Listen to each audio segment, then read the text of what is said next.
Did you miss out on getting into the Triathlon Nutrition Academy program this round? Man, that sucks. Sorry. You can't join us until we open again in July, but there is another way you can level up your nutrition, and that's by listening to the podcast. I invest over $4,500 each month to bring you practical, evidence-based nutrition education for free to your ear holes. To help me help you, show your support by heading to dietitianapproved.com/legend. Here you can make a small donation of your choice or set up a small monthly ongoing thank you to keep the show alive and keep those pesky advertisers out.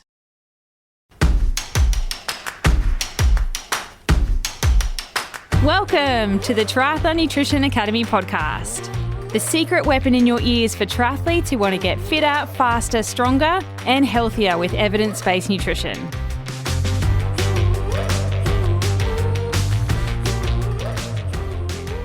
My guest today is widely regarded as one of the greatest triathletes of all time. ESPN dubbed him the greatest endurance athlete of all time, and known as the Grip for his remarkable ability to hold steady under immense pressure.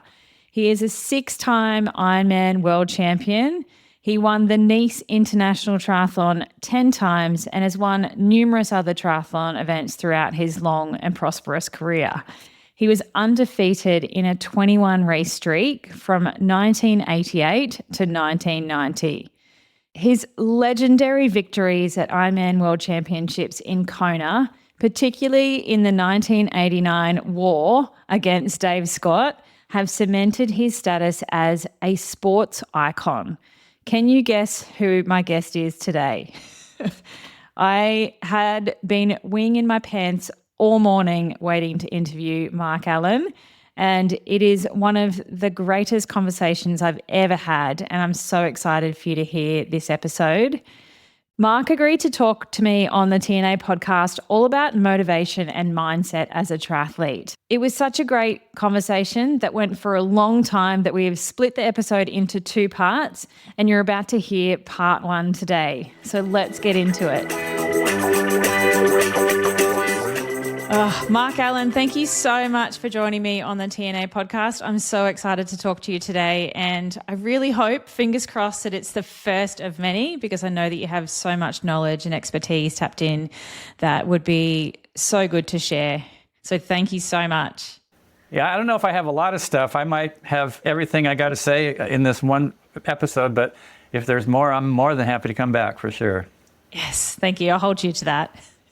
So we hear so much about, your triathlon career, your golden years, your big battle with Dave Scott. I love that story.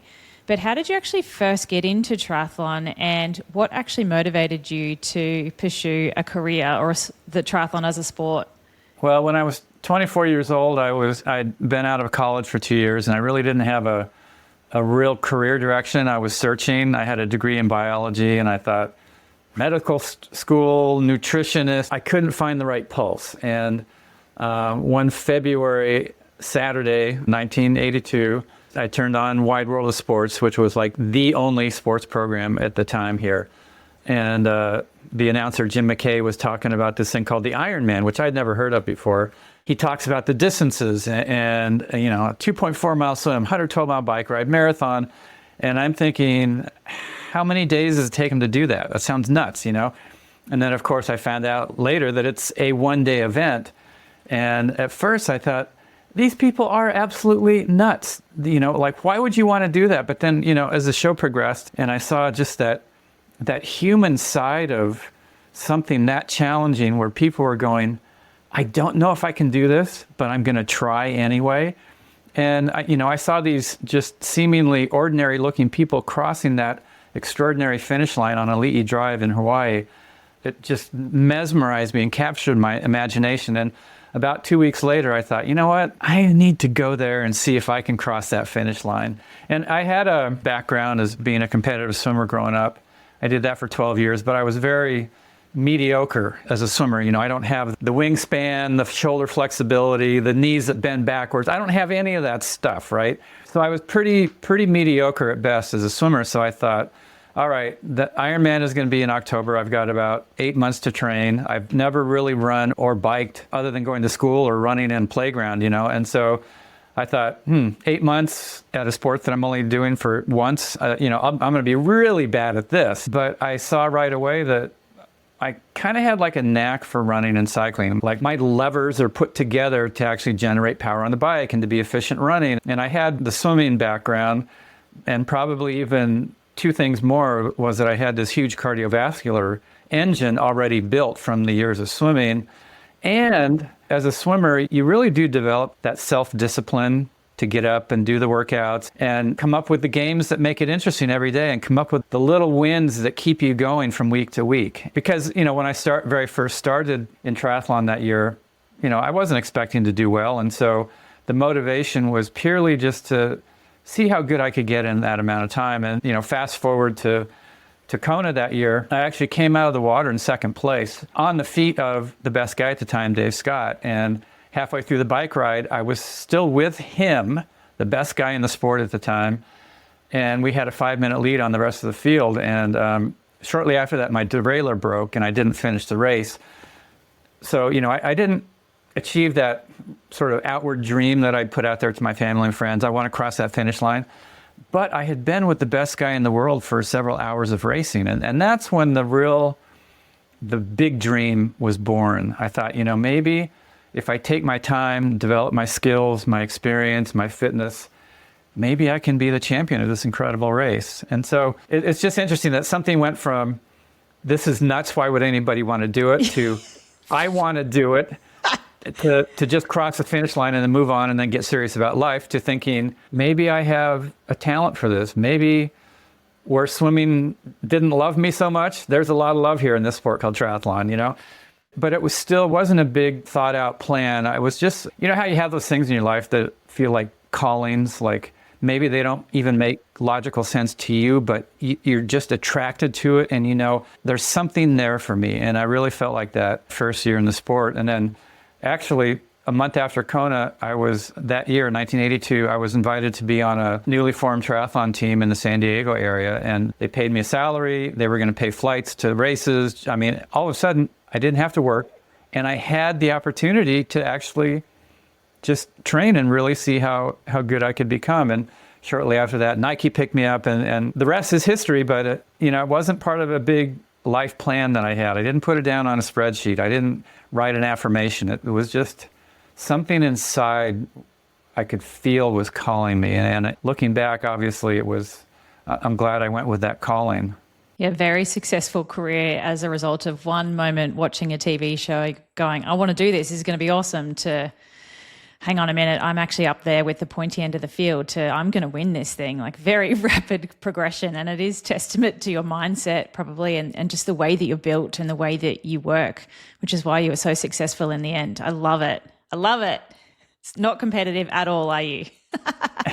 Well, that's an interesting question. Like, I do some ambassador work for Ironman, so I'm there at their World Championship, and the race director, Diana Birch, was saying, you're like one of the most competitive people on the planet. Look at what you did. And I go, to be honest, I'm not really like super competitive. And she goes, cut the shit, come on. And I go, no, you have to understand, like, I don't live to compete with people. I don't live to do something that shows somebody like I'm better than you. That's not my motivation. My real motivation in the sport, and it probably came from sort of that sort of humble sport background as a swimmer, being mediocre.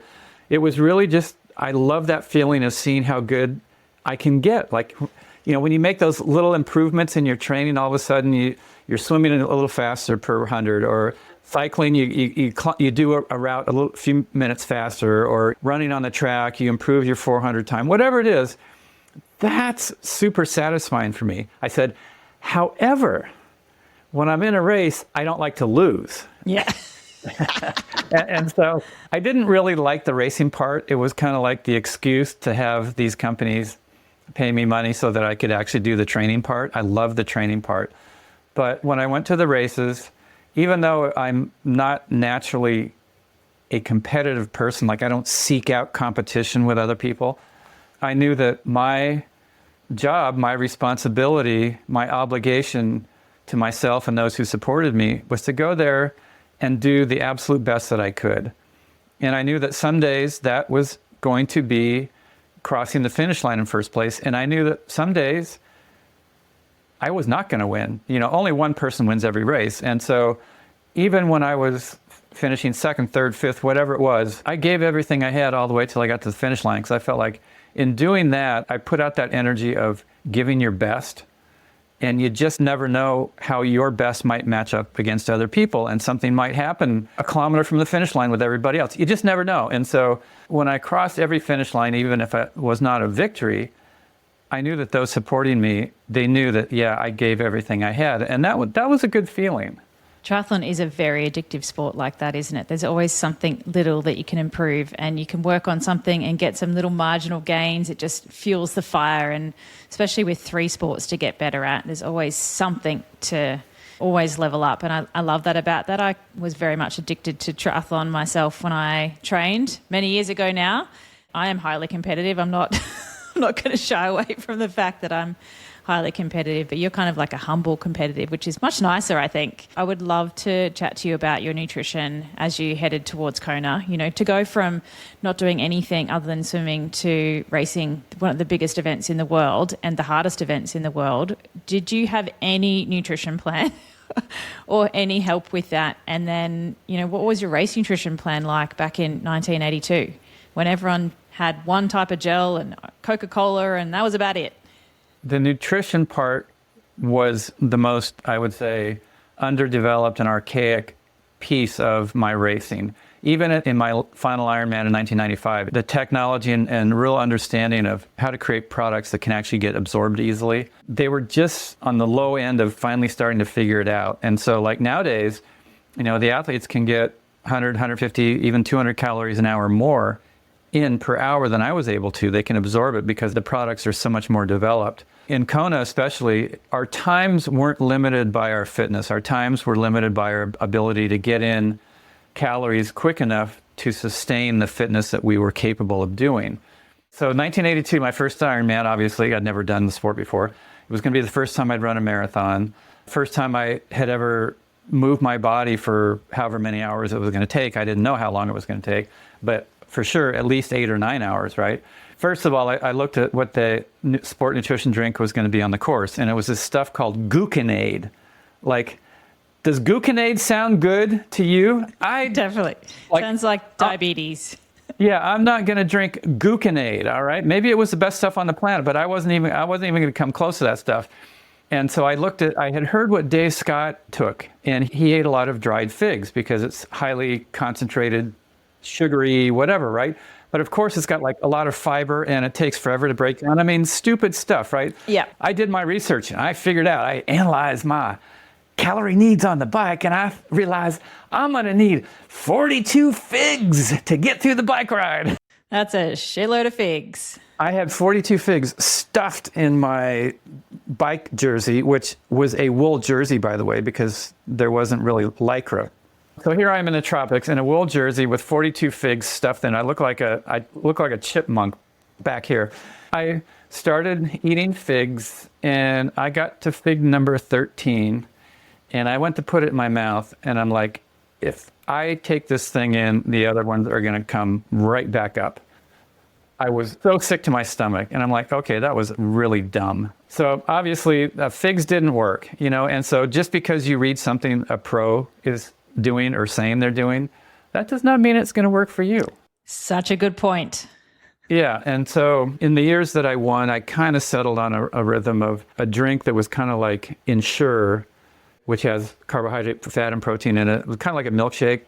Hospital kind of formula when you're sick. Yeah, they give it to sick people in the hospital who can't take solid food. And so I would drink that on the bike until I just couldn't stand that anymore. And then I would shift over to a little bit of sports drink. And then on the run, I would just drink Coke, and I had a couple gels that were made by this company, Lepin. I couldn't take any of the other gel products that had been developed at that point. They just made me sick. But for some reason, the Lepin was formulated a little bit differently, and I could actually take in a few of those. And then salt tablets. You look at that and you go, yeah, that's probably, How? How did you survive? How did you even go as fast as you did with that garbage that you were throwing in there? Yeah. it would be fun if I could transport my body back to that time, or transport that body up to this time, and just try it once with all the sport products that you have now. Yeah, huge advances in sports nutrition in that time. But I guess testament to the quality of athlete coming through also, that you could do a full distance event in those conditions, which with such terrible nutrition, and still have such a great day out in the office. Yeah, it's massive. I wish I could do triathlon now with everything I know working with triathletes for so long, because I started triathlon when I was just a dietitian, and it's a completely different skill set and knowledge base from a regular dietitian to somebody that specializes in sport and then, specializes again into triathlon. Like, I wish I knew then what I do know now, because again, I probably would have been way better than I was as well. Yeah. I really tried as best as I could to craft my eating habits and nutrition habits around how what I took in affected my body. So, for example, back in the 80s when I started, the Pritikin diet was really popular, and everybody was eating all these carbohydrates. They weren't eating a lot of protein, and everybody was having rice cakes and bagels with bananas on them. And I'm like, I was always craving protein. And so, I made sure that I ate a lot of protein. I didn't gorge on carbohydrates. I was very counter the very popular theory at the time. And back then, actually, science was saying, oh, no, endurance athletes don't need any more protein than like an average sedentary person. And I'm thinking, yeah, that doesn't make sense. And then probably toward the end of my career, there was a research study that came out and they go, ooh, we were wrong. Actually, endurance athletes need as much protein as like bodybuilders, because you're constantly breaking down your muscle and you're having to rebuild it.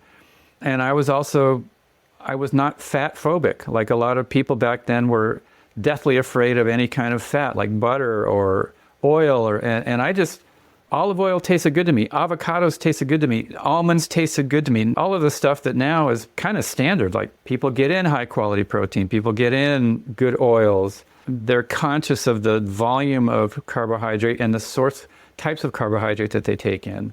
Yeah, it's just fun to see how nutrition has changed. Even a lot of the training philosophies that I use as a coach now are kind of almost completely flip-flop of what I did back in the day, because we just did what everybody else did, and nobody had really done research on endurance athletics at the level that we were doing it. And so we were kind of paving the way with what works, how long is long, how long is too long, how much speed work is enough but not too much, does it change as you age? Like all of these questions that now we have answers to them.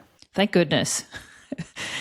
But having the ability to tune into your body and go, well, this feels right or this doesn't feel right is, I think, a really valuable skill for every triathlete, because there are so many, I always talk about shiny objects. There are so many rabbit holes you can fall down, and new diets and new products, and you need to really stop and just think, all right, well, what actually does feel good for me and what works for me, rather than just, like you said earlier, following what a pro does and going, this is what they do, so that will hopefully work for me as well.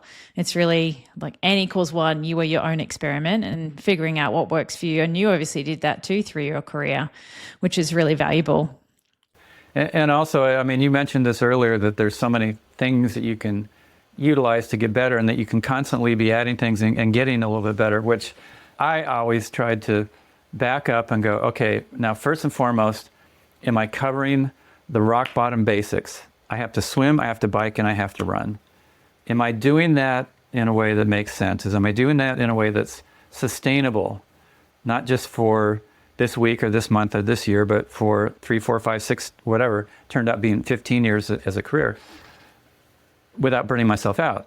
And then you can start adding in that second level of things that might help you out, whether it's working with a nutritionist or having a bike fit or getting blood work or, working with somebody with mindset, all of these things. And at some point you also have to say, okay, that's enough things. Like I can't add in 5 more new things into the 12 that I'm already doing. Otherwise my head's just going to go, and I won't even be getting sleep because it's going to take me all day and all night to get all this stuff done. So at some point you also have to say, okay, that's enough.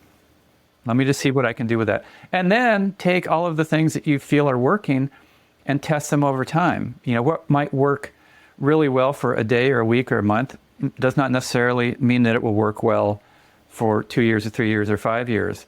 And something that you were just saying about getting these little bits of improvement from nutrition, all that, but listening to your body, if all of the promises of percentages of improvement actually were there from all of the things that I used, I probably would have been able to finish Ironman in about 3.5 hours. So obviously, all those amazing promises about how this product and this nutrition and that one's going to give you 6.5% more, whatever, cut it back a little bit. Yeah, N equals 1. Always go back to that. I work with age groupers as well, just like you work with age groupers now, and they juggle a lot. We have all the training that you've got to fit into a week because we're high achieving people. There's not one sport to train for, there's 3, plus throw in some strength training and some ability and things like that. Plus you've got, work. Some people still work full-time, part-time, shift workers. Then there's family commitments. It is a lot. We are very highly functional humans to fit everything into that week. Do you have any tips for staying motivated and consistent with training when there is just so many competing priorities in a triathlete's life? The key word that you mentioned there is consistent. If you can train consistently, you're also going to stay motivated. And consistency is not a measure of how much volume you're doing. It's not a measure of how fast you're going. It's a measure of the frequency with which you get in the planned workouts that you have planned. And so the first piece of keeping motivation up is to not overpromise yourself to your sport. So think about how much time you actually honestly have that you can carve out to train, and then figure out how's the best way to structure my training so that in the 8 hours a week or 15 hours a week or whatever it is that that you can actually get into your life without having your whole life blow up. Then it's figuring out what kind of training is going to help me optimize that time. Like I'm on a platform called TriDot, and it's one of the best platforms for really optimizing the benefit per training minute or hour that you put in for each sport. And that's another thing that will motivate you. If you're staying consistent, meaning you're not getting injured, you're not getting burned out, you don't have this ideal huge amount of training. If you could do it, you're going to be great, but you can't fit it in. And if you're cutting back training every day, it's going to be motivating. You're going to feel like, oh, geez, I shortchanged myself again. However, if you and your coach set up a training plan that takes in the realistic hours that you have to train, and you set up the training plan based on that, you're going to have that positive feedback of getting most of those workouts in. That's a positive motivation. Secondly, you will stay consistent because you're not overstretching yourself to the point of breaking, and you're going to start to see results. Another thing is I coach a lot of midlife to older folks, and one of the things that I have to sort of help them restructure is what they're trying to do. Like, yeah, I did the sport when I was 23 to 30, and then I had a family, and now my kids are out of the house, and I'm back at it, but I'm just so slow compared to what I was. And I go, do not get in a competition with your 30-year-old self. You will always lose. Let's dial it back, and maybe the goals now aren't necessarily to see how fast you can go, but to be consistent with your training and to just see what you can do on each and every day. However you start the day, make it end a little better than it started. And some days are going to be slow, some days are going to be fast, some days you will have to just take it off because nobody can anticipate how training and life will impact all of that into that ball of wax of stress that you can manage. And so then, give yourself a hall pass from time to time also and say, you know what, I am tired. I need to step away and manage a few things over here so that a day from now or 2 days from now, I can actually get back in my training. And give yourself that freedom to be flexible within that mantra of trying to be consistent. And if you can do that, and acknowledge the little improvements that you get from time to time and realize those are huge. And also to ask yourself, what's my why here? Is it just to get fast, or am I seeing that when I exercise consistently, my whole life is better? I'm happier, I feel stronger, I'm healthier, I feel more vibrant.